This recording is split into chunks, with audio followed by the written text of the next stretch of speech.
ايوا مبروك علينا.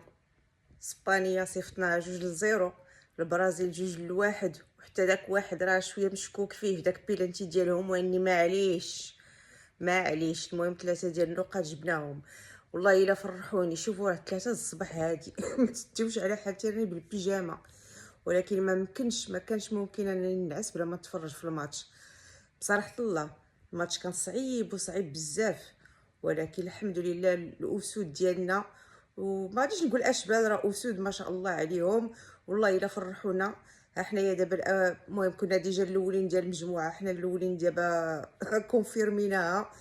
تاهل الدور الجاي ان شاء الله راه مضمون في الجيب.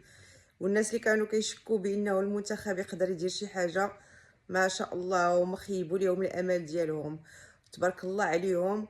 وبقى لنا ماتش ديال المكسيك باش ندوزو للدور الجاي ان شاء الله. ان شاء الله حتى هو غادي يكون في الجيب. المهم مبروك على الدراري ديالنا، مبروك للمغاربه كاملين.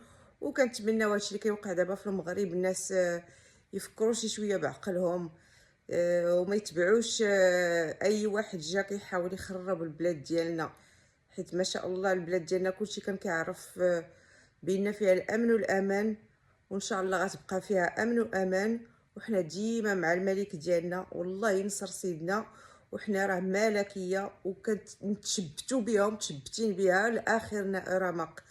الا كاين شي فساد يتحيد علينا، وان شاء الله يكون خير، والله يخلي بلادنا ديما امنه يا سيدي يا ربي. المهم مبروك علينا هاد الفوز ديال البرازيل. كانوا كيستحقوا اننا نسهروا حتى ل3 ديال الصباح، ما كاين حتى شي مشكل. مبروك علينا.